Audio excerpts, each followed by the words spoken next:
இங்க எதுக்கு வந்திருக்க? என் பழைய கணக்க தீக்க வந்திருக்க. புரியுற மாதிரி சொல்லு.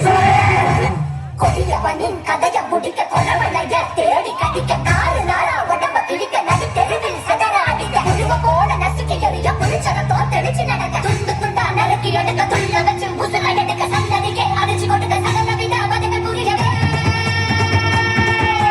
கச்சின கச்சின பொங்க விளையாட வரா காச்சினா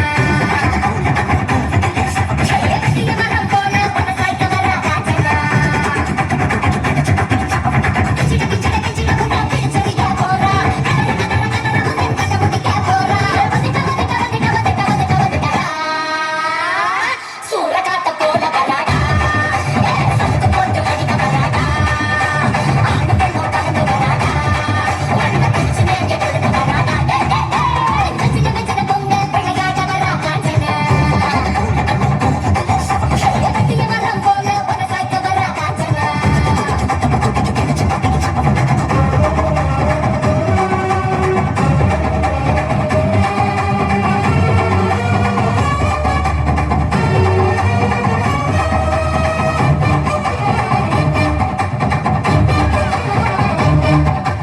அவர மலைகள் கழுத்தில் உருள கண்களை பார்த்தால எவனும் வரங்க அங்கால வெள்ளைக்கு வெட்டைக்கு மரங்க அதிரி புதிரியாச்சு அவளை போலவே எதிர்ந்து அங்க போய் நம்ம உடல் செஞ்சர எப்ப உலகம் காணக ராட்சசி எதிரில் வந்தாச்சு தொண்டை முகது போது பெறாத கண்ணாடி தெய்வத்துக்கு சாறு பாம்பு சுருக்க பாம்பு வெள்ளி போகிறவங்க நாம மகளை பாம்பு மகுடி பாம்பு பசு சாம்பல் தண்ணி பாம்பு விதிவிதிகள் கட்டு விதிகள் கூடி செய்வனே தெரிஞ்சிருச்சா? உங்க எல்லாருக்கும் தெரிஞ்சிருச்சா? சரி விடு.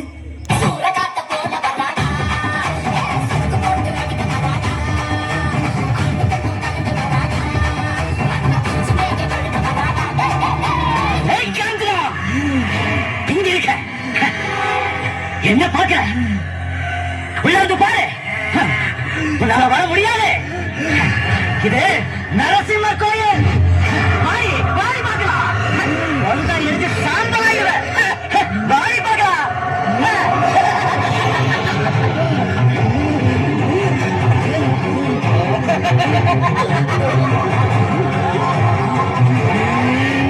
நரசிம்மையா! பெருமளா ஜெயிக்க சொல்லுவிய. எல்லா தப்பு பண்ண பாரு உள்ள இருக்க. எந்த தப்பு பண்ணாலும் அவன் வெளியே இருக்கு. இப்ப நான் உள்ள போறேன். அதை மட்டும் ஜெயிக்கணும்னா என்னை எரிச்சு வெளியே தூக்கி போடு. தர்மம் தான் ஜெயிக்கணும்னு எனக்கு பயமில்லை நரசிம்மா, பயமில்லை.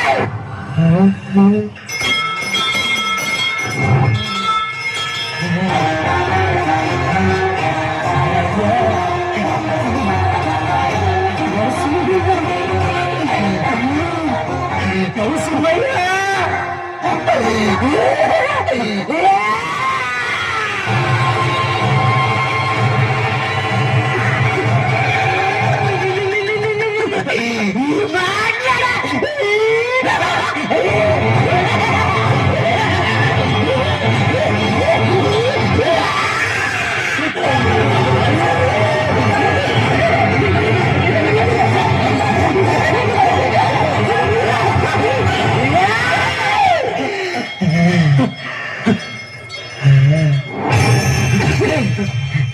நரசிம்மையா, நான் இவனை கொல்ல மாட்டேன்.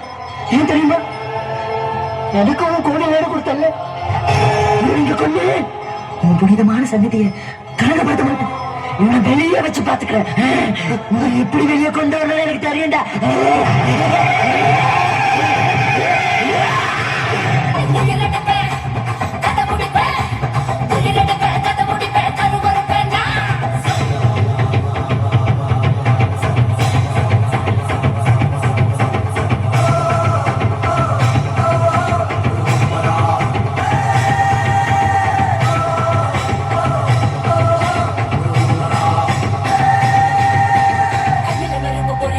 கைகளும் ககளும் துடி துடிக்குது பற்களும் பசிக்க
நான் பெரிய விஷயமா நினைக்கிறது. நன்றி சொல்றதாங்க. நான் ஒன்னு எவ்வளவு சொல்லணும்னு ஆசைப்படுறேங்க. நம்ம அரசாங்கம் எங்களுக்கு எவ்வளவோ ஆதரவு தராங்க. அலி, உஸ், 9 எங்களை கேவலமா கூப்பிட்டு இருந்தவங்கள திருநங்கைன்னு பேரை வச்சு எங்களை கௌரவப்படுத்தியிருக்காங்க. அண்ணன் பிறந்த வீட்டுல நான் அவங்களோட இருந்தேன். குடும்பத்துக்கே அவமானம் நடுத்தரில் வச்சு சிறுபால் அடிச்சு என்னை அவமானப்படுத்தாங்க. செத்து போனாலும் பரவாயில்ல என்ன துரத்துறாங்க. அவங்க மட்டும் என் உணர்வுகளை புரிஞ்சு என்னை ஒரு புள்ளையா மதிச்சு வளர்த்துருந்தாங்கன்னா நான் ஒரு டாக்டரா இருப்பேங்க. அப்படி நான் என்ன தப்பு பண்ணிட்டேன்? சிகரெட் பிடிச்சா, தண்ணி அடிச்சா, சூதாடினா, இல்ல பொறிக்கதான் சுத்திட்டு இருக்கிறா. இதெல்லாம் பண்ணிருந்தா தப்பு. இப்படி பிறந்தது என் தப்பா? இது படைப்புங்க, படைப்பு. என்ன மாதிரி வீட்டை விட்டு துரத்தப்பட்டதான் கீதம் இன்னைக்கு சாதிச்சிருக்கா. இவ்வளவு ஏன் நடன கடையில முன்னணி இருக்கிற நத்திகை நடராஜ ஒரு திருநங்கை தான். ஐடி உலகத்தை சாதிச்சிட்டு இருக்கிற கல்கி ஒரு திருநங்கை தான். மீடியால ரோஸ், யூபியில MP Revathi, doctors, engineers, social workers எத்தனை பேர் சாதிச்சிட்டு இருக்காங்க. எங்களாலே சாதிக்க முடியுங்க. உங்களை முன்னே கூட கேட்டுக்கிறேங்க. உங்க வீட்டுல எங்களை போல ஒரு பிள்ளை இருந்தா அவங்கள வீட்டை விட்டு துரத்துறாதீங்க. அவங்கள அனாதையாக்கி வாழ்க்கையை கெடுத்துறாதீங்க. அவங்களே உங்க பிள்ளையா மதிச்சு நடத்துங்க. நான் ஏதாவது தவறா பேசியிருந்தா என்ன மன்னிச்சிருங்க.